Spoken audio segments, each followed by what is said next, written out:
Good evening friends. चलिए देखते हैं आज मार्केट में क्या हुआ, निफ्टी बैंक निफ्टी में कैसे परफॉर्म किया है और कल क्या कर सकते हैं हम मार्केट में निफ्टी और बैंक निफ्टी में। साथ ही मैं आप लोगों को दो चार स्टॉक भी बताऊंगा जो मेरे वॉच लिस्ट पर है। ओके, तो ज़्यादा टाइम ना लेते हुए चलिए चार्ट पर चलते हैं। और सबसे पहले ये निफ्टी का चार्ट है। निफ्टी को कल हमने बताया था कि 24635 जो कि इस दिन का हाई था 24635, इस लेवल के ऊपर प्राइस अगर सस्टेन करेगा तो कहीं ना कहीं हमें बाई साइड में जाता हुआ नज़र आ सकता है, यानी कि अपसाइड में जाता हुआ नज़र आ सकता है। और अगर 24635 के नीचे प्राइस सस्टेन करता है तो फिर वहाँ से एक डाउनफॉल हमें नज़र आ सकता है। सो हमारा जो व्यू था आज के दिन में एक रिट्रेसमेंट का था कि प्राइस आज रिट्रेस करके नीचे आना चाहिए, बट ऐसा हुआ नहीं है। प्राइस में एक अच्छा खासा मोमेंटम ऊपर के डायरेक्शन में हमें देखने के लिए मिला है, लेकिन जैसे कि मैंने आपको बताया था कि 24635 के नीचे प्राइस डाउन साइड में जाने की कोशिश करेगा जब तक इसके ऊपर सस्टेन नहीं करेगा। तो आप देख सकते हैं इसका जो ओपनिंग है आज गैप डाउन हुआ, बहुत बड़ा गैप डाउन हुआ नहीं है, बट ठीक है, थोड़ा बहुत गैप डाउन के साथ ओपन होकर प्राइस जैसे ऊपर गया, इस लेवल के ऊपर गया, प्राइस सस्टेन नहीं कर पाया, एकदम से प्राइस नीचे आ गया और फिर से इस लेवल के आसपास जब आया, यहीं से एक हमें अपसाइड का मूवमेंट देखने के लिए मिला है। मैंने आप लोगों को बताया था कि प्राइस अगर निफ्टी बहुत बड़ा गैप डाउन ओपन हो जाता है तो कहीं ना कहीं नीचे से बाइंग इंटरेस्ट यानी कि बाइंग प्रेशर हमें देखने के लिए मिल सकता है। तो वैसा तो बहुत बड़ा गैप डाउन हुआ नहीं है, बट फिर भी प्राइस ऊपर से जब नीचे आया तो इसी लेवल से फिर से एक बार बाइंग प्रेशर हमें नज़र आया, जो कि कल का हाई को तोड़ते हुए भी बहुत ऊपर निकल गया, राइट। और 24635 के ऊपर फिर से जब गया, पहले एक बार गया तो फेल हो गया था, जब फिर से एक बार गया तो प्राइस में एक मोमेंटम हमें नज़र आया जो कि एक तरफा ऊपर ले गया और 24,800 के आसपास जाकर इसने एक हाई बना कर आया हुआ है। हालांकि इसके ऊपर का ही हाई है, ओके। और अभी देखते हैं कि कल हम क्या कर सकते हैं इसको लेकर। निफ्टी में देखिए, निफ्टी को अभी अगर देखिए, जैसे कि मैंने बताया था आपको कि निफ्टी बहुत स्ट्रांग है और आज के मूवमेंट में हमें दिखाई दे रहा है कि एक बहुत बड़ा स्ट्रांग मूवमेंट हुआ है। सो अब देखते हैं क्या होता है। देखिए अभी 24635 के ऊपर ये ट्रेड कर रहा है, तो अब अगर हम एक रेंज को लेकर चले तो फिर 24635 से लेकर लास्ट टू लास्ट डे यानी कि प्रीवियस ट्रेडिंग सेशन का जो हाई है, ये एक रेंज हमारे लिए बन सकता है। मैं इसको थोड़ा सा लाइन को थिक कर देता हूँ, ओके। सो ये एक सपोर्ट रेंज हमारे लिए बन सकता है। अगर मान लेते हैं कहीं यहाँ कहीं ओपन होता है निफ्टी और ओपन होने के बाद प्राइस नीचे आकर इस एरिया पर अगर ये सपोर्ट बिल्ड करता है तो फिर यहाँ से हम प्लान कर सकते हैं बाई साइड के लिए, राइट। और अगर ये फिर से इस जोन के नीचे आ जाता है, इस जोन के नीचे आकर ये ट्रेड करने लगता है, इस एरिया में अगर ये रेजिस्टेंस बिल्ड करने लगता है तो फिर कहीं ना कहीं हमें डाउन साइड का मूवमेंट भी देखने के लिए मिल सकता है। क्योंकि जिस लेवल को अगर आप देखोगे, इस एरिया को एक बार यहाँ पर जाकर हिट करके काफ़ी टाइम यहाँ पर बिताया, ये फिर गिर गया, गिरने के बाद फिर जब उठा फिर इसी एरिया पर गया, फिर से गिरने की कोशिश किया, बट ये स्ट्रांगली ऊपर चला गया। तो ये अगर नीचे आता है तो यहाँ पर इसको सपोर्ट मिलना चाहिए। सो सपोर्ट मिलेगा तो एक अपसाइड का मूवमेंट हमें देखने के लिए मिल सकता है। बट अगर ये ब्रेक डाउन होकर नीचे आ जाता है और इसके नीचे ही एक रेजिस्टेंस बना के गिरने की कोशिश करता है, ट्रेंड कंफर्म करता है डाउन साइड के लिए, तो हो सकता है कल हमें फिर डाउन साइड के लिए देखने के लिए मिल जाए कि ऐसे ऊपर गया फिर ये नीचे आए। अब ये रिट्रेसमेंट कहाँ तक होगा हमें नहीं मालूम, बट इस लेवल के नीचे हम बाई नहीं करेंगे। हम बाई करने की कोशिश अगर करेंगे तो 24661 से लेकर 24635 का जो रेंज है, इस रेंज के ऊपर से ही हम बाई के लिए देखेंगे। और अगर ये ऊपर ऊपर से चले जाने की कोशिश करता है तो हो सकता है कि ये हाई के आसपास है, यहीं से ऊपर जाने की कोशिश करता है तो 25,000 हो सकता है इसके लिए टारगेट कल के दिन के लिए। अब देखते हैं ये कैसा परफॉर्म करता है। एकदम से कूद मत जाना इसको ट्रेड करने के लिए। अब देखिए एग्जैक्ट लेवल बताना मुश्किल है कि आपको इसी लेवल से ही ट्रेड करना है। हम एक हाइपो बना रहे हैं, अपसाइड कहाँ से हो सकता है, डाउन साइड कहाँ से हो सकता है। सो अभी जब तक इसके ऊपर है तब तक हम इस पर सेल नहीं कर सकते, क्योंकि इस एरिया पर कहीं से भी आकर ये सपोर्ट बिल्ड करके जा सकता है। हो सकता है आज का जो हाई है इसी रेंज इसी एरिया से ये सपोर्ट बिल्ड करके ऊपर जा सकता है। ये ऊपर से हम अब शॉर्ट कर सकते हैं। अगर ये 25,000 को जाकर एकदम से टकरा जाए या फिर गैप अप ओपन हो जाए और इस लेवल को जाकर ये रेजिस्टेंस बनाने की कोशिश करे तो फिर वहाँ से हम शॉर्ट करने की कोशिश कर सकते हैं। हो सकता है पहला जो हमारा टारगेट होगा आज के दिन का जो हाई है इस हाई तक आने की कोशिश करे, और अगर फिर वहीं से इसको और भी गिरना कंटिन्यू करता है तो फिर ये वाला लेवल हो सकता है हमारे लिए निफ्टी में कल के दिन। ओके, सो प्लान कुछ इस तरीके से करना कि बहुत बड़ा गैप अप अगर हो जाए 25,000 को जाकर हिट करे, वहाँ पर अगर रेजिस्टेंस बना है तो सेल का कुछ कंफर्मेशन मिले तो हम शॉर्ट साइड के लिए जा सकते हैं, अदरवाइज़ हम इसके बीच में कहीं पर भी शॉर्ट करने की कोशिश नहीं करेंगे। अगर ये नीचे भी आता है तो हम सपोर्ट बिल्ड करने देंगे, और अगर ब्रेक करता है तो एक रेजिस्टेंस बिल्ड करने देंगे। अब चलिए बैंक निफ्टी को देख लेते हैं। Sorry, alright, so bank Nifty में हमने आपको बताया था 52,500 से लेकर 52,639 का एक रेंज है जो कि रेजिस्टेंस बन सकता है।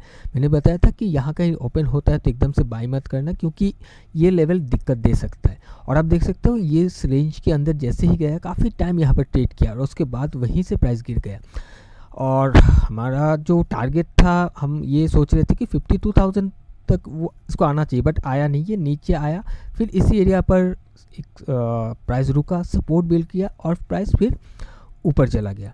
सो हमारा हाइपो डाउन साइड के लिए था इस रेंज से, सो हमें मिला, हमने एक ट्रेड भी बना लिया। नो डाउट हमने बहुत बड़ा रैली को कैप्चर नहीं किया, बट फिर भी 1:5 लेकर आज हम मार्केट से निकले थे। ओके, और उसके बाद प्राइस जब इस जगह से आकर फिर घूमने के बाद यहाँ पर हमने एक ट्रेड लेने की कोशिश किया था, जब प्राइस इसने ब्रेकआउट दिया था इस जोन का, यहाँ पर जो एक बेस देख रहे हो, बट प्राइस फिर घूमकर आया नहीं, जिस वजह से हमें कोई ऑर्डर मिला नहीं, तो हमारा यहाँ पर ट्रेड हुआ नहीं है। ओके, सो अभी देखते हैं कल हम क्या कर सकते हैं। सो कल के लिए देखिए ये रेंज अभी भी इम्पॉर्टेंट है। अब मान लेते हैं यहाँ कहीं ओपन हो जाता है कल और इसी रेंज में आकर ये सपोर्ट बिल्ड करता है, तो हो सकता है 53,000 तक ये जाने की कोशिश करे, क्योंकि देखिए निफ्टी अभी ऑल टाइम हाई पर है, राइट।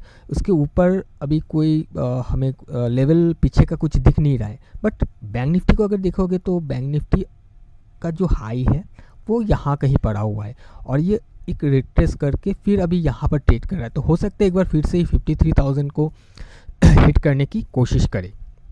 सो अगर 53,000 को हिट करने की कोशिश करे और इस रेंज से कहीं से ये सपोर्ट बिल्ड करने की कोशिश करे, तो फिर हम प्लान कर सकते हैं अपसाइड के लिए, राइट। और अगर ये 52,500 के नीचे फिर से आ जाता है और इसके नीचे आकर ये रेजिस्टेंस बिल्ड करने लगता है, तो फिर हो सकता है हमें डाउन साइड के लिए इस पर मौका मिले, डाउन साइड जाता हुआ दिखे। ठीक है, अगर मैं आपको लेवल की बात करूँ, अगर थोड़ा सा सेफ आपको देखना है, तो ये जो जोन एक देख रहे हो जहाँ से इसने सपोर्ट फॉर्म करके ऊपर गया, तो इसके नीचे आने दीजिएगा, क्योंकि देखिए यहाँ से भी ट्रेड किया जा सकता है 52,000 के नीचे से। अगर आपको प्राइस को देखकर समझ में आ रहा है तो ठीक है, यहाँ से भी किया जा सकता है, बट मैं ये प्रेफर करूँगा कि ये वाला जो जोन है, इस जोन के नीचे आकर अगर प्राइस सस्टेन करता है तो फिर यहाँ से कुछ अगर प्लान करना है शॉर्ट साइड के लिए तब आप कर सकते हो। और अगर ये बहुत बड़ा गैप अप ओपन हो जाता है, तो वही गैप अप ओपन होता है तो हम एकदम से बाई के लिए नहीं जाएंगे, क्योंकि वो फिर रिट्रेस कर सकता है। रिट्रेसमेंट में अगर हमें शॉर्ट साइड का मौका मिलता है तो हम एक शॉर्ट का पोजीशन यानी कि पी का पोजीशन बनाकर चल सकते हैं। ओके, आई होप कि आपको निफ्टी और बैंक निफ्टी का समझ में आ गया होगा कैसे आपको प्लान करना है। अब हम स्टॉक को देख लेते हैं।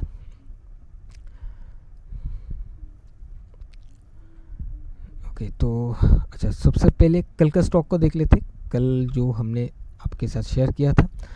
तो सबसे पहले है बजाज फिनसर्व। बजाज फिनसर्व को हमने बाई के लिए बोला था कि हमारा वॉच लिस्ट में बाई साइड के लिए है, और आप देख सकते हो बहुत बड़ा मोमेंटम हमें बजाज फिनसर्व में देखने के लिए मिला है। टाटा मोटर्स को हमने रखा था शॉर्ट साइड के लिए, सेल के लिए। सो टाटा मोटर्स में भी एक डाउनफॉल हमें देखने के लिए मिला है, बट ये नीचे से रिकवर हो गया, राइट। तो मोस्ट ऑफ द स्टॉक में यही देखने के लिए मिला है, पहले गिरा है फिर वो काफ़ी ज़्यादा अपसाइड मोमेंटम देते हुए क्लोज दिया हुआ है। तो टाटा मोटर्स गिरा बट ये फिर रिकवर कर गया। आइशर मोटर को हमने बाई के लिए रखा था, लेकिन हमारा जो लेवल था 4920 के ऊपर अगर हमें मिलता है तो ही हम कुछ प्लान करते, लेकिन ये गैप डाउन ओपन हो गया, और गैप डाउन ओपन होने के बाद इसमें एक बाइंग नज़र हमें आया हुआ है। और एशियन पेंट को बताया था, हालांकि मैंने आपको इग्नोर करने के लिए बताया था क्योंकि इसका रिजल्ट निकला था और मेरे पास ये बाई साइड के लिए था, बट इसका भी ओपनिंग कहीं यहाँ कहीं हुआ है। ओपनिंग ही हमें बता रहा था कि इसको ट्रेड करना नहीं है, गैप डाउन है। और वैसे इसका जो ओपनिंग है अगर आप देखोगे तो सपोर्ट के आसपास ओपन हुआ और इसी जगह पर सपोर्ट बनाकर ये भी अपसाइड में जाकर ही क्लोज दिया हुआ है। अब देख लेते हैं कल के लिए कुछ स्टॉक, जिसमें सबसे पहले हमारे पास है टाइटन। सो टाइटन जो कि मेरे पास है बाई साइड के लिए। देखिएगा टाइटन में इस कैंडल को अगर आप देखोगे तो एक बहुत ही इम्पॉर्टेंट लेवल, हिस्टोरिकल लेवल पर आकर इसने हिट किया था और एक वॉल्यूम का ब्रेकआउट आया। उसके बाद प्राइस में हायर हाई का फॉर्मेशन स्टार्ट हो गया और उसके बाद प्राइस जब यहाँ कहीं हाई बनाने के बाद फिर रिट्रेस करना स्टार्ट किया, ये जो दो रेड कैंडल देख रहे हो, जैसे रिट्रेस करना स्टार्ट किया तो इसने इस कैंडल का जिसमें एक वॉल्यूम का ब्रेकआउट आया था इसके आसपास आकर इसने सपोर्ट लेने की कोशिश की और आज इसी लेवल पर टकरा कर इसने हायर हाई का फॉर्मेशन किया। हालांकि ये हाई वॉलेटाइल कैंडल है बट इसने एक सपोर्ट लेवल को हिट करके ऊपर जाकर इसने क्लोजिंग दिया हुआ है, राइट। तो जिस वजह से मैंने इसको रखा हुआ है बाई साइड के लिए। अगर मुझे मौका मिलता है तो डेफिनेटली इसमें हम बाई करने की कोशिश करेंगे। नेक्स्ट ग्रासिम शॉर्ट के लिए, सेल साइड के लिए। सो ग्रासिम में क्या हुआ, ग्रासिम में लास्ट एक सपोर्ट फॉर्मेशन हुआ था यहाँ के, जिस इस रेड कैंडल के लो पर एक सपोर्ट बना था जो कि यहाँ पर आप देख सकते हो उसने एक बार हिट करके ऊपर जाकर क्लोजिंग दिया। यहाँ पर इसमें एक इनसाइड कैंडल बना और आज इसने सपोर्ट को ब्रेक करके नीचे क्लोजिंग दिया हुआ है और वॉल्यूम को अगर देखोगे तो वॉल्यूम भी बढ़ा हुआ है, राइट। सो वॉल्यूम के साथ यहाँ पर नीचे आकर क्लोजिंग दिया हुआ है और साथ ही अगर आप देखोगे तो इस जगह पर प्राइस रुक गया था। प्राइस थोड़ा सा मैं अगर पीछे से आपको दिखाऊं तो यहाँ से प्राइस चढ़ना स्टार्ट किया, यहाँ पर थोड़ा सा होल्ड करके फिर ऊपर गया था और यहाँ पर फिर से होल्ड करके थोड़ा सा अभी लोअर हाई का फॉर्मेशन किया। अब देखिए ये हो सकता है इसको भी ब्रेक करके चला जाए, बट हम इसको अभी ऐसे ट्रेड नहीं करेंगे ऊपर, क्योंकि बहुत ऊपर है तो यहाँ पर बाई करना थोड़ा सा रिस्की हो जाएगा। तो मैं ये एक्सपेक्ट कर रहा हूँ कि ये थोड़ा सा रिट्रेस करे, एटलीस्ट इस कैंडल का जो हाई है जहाँ पर इसने सपोर्ट लिया है लास्ट टाइम, जहाँ पर एक रेंज बनाया है, यहाँ तक एक बार आए। उसके बाद ये अगर ऊपर जाना की कोशिश करे तो वो अलग बात है, बट एक बार मैं ये चाह रहा हूँ कि एक बार ये लोअर हाई का फॉर्मेशन को कंटिन्यू रखे, एक रिट्रेस करे, जिस वजह से मैंने इसको शॉर्ट साइड के लिए रखा हुआ है कल के दिन के लिए। एंड नेक्स्ट हमारे पास है सन फार्मा जो कि है बाई साइड के लिए। सन फार्मा में यहाँ पर एक लाइन आप देख रहे हो जो कि एक रेजिस्टेंस लेवल था जहाँ से प्राइस टकरा कर गिर रहा था, जिसका ब्रेकआउट हुआ था और प्राइस ब्रेकआउट होने के बाद इस जगह पर देखिए इसने इसको हिट करने के बाद एक सपोर्ट का कंफर्मेशन दिया, हायर हाई किया और फिर प्राइस यहाँ पर प्राइस एक दिन थोड़ा सा रुक गया था और आज फिर से एक हाई वॉल्यूम के साथ प्राइस नीचे से ऊपर जाकर क्लोजिंग दिया हुआ है। सो हम एक्सपेक्ट कर रहे हैं कि कल कहीं ना कहीं एक नया हाई इसमें बनना चाहिए। और एक स्टॉक है जो कि है power grid. Okay, so power grid short side के लिए है। पावर ग्रिड में क्या हुआ है, पावर ग्रिड नीचे से अगर आप देखोगे तो एक तरफा ये चलते हुए जा रहा है और यहाँ पर इस दो कैंडल पर एक सपोर्ट का फॉर्मेशन हुआ था और सपोर्ट फॉर्मेशन के बाद इस जगह पर अगर देखोगे तो बार बार इस सपोर्ट को हिट करके प्राइस ऊपर जाकर क्लोज हो रहा है, राइट। 1 2 3 दिन से ऊपर जाकर क्लोज हो रहा है और आज इसमें क्या हुआ, इसका ओपनिंग नीचे हो गया एंड क्लोजिंग भी नीचे हो गया एंड वॉल्यूम भी बढ़ गया है।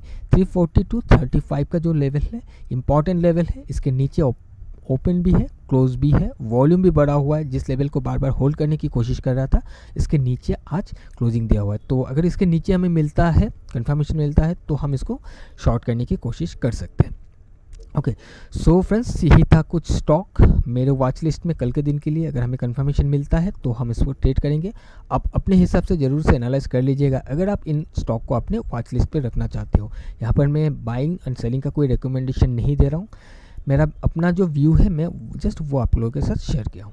ओके, तो चलिए आज के लिए इतना ही, हम मिलेंगे किसी और एक नए वीडियो में। Till then bye bye and safe trading.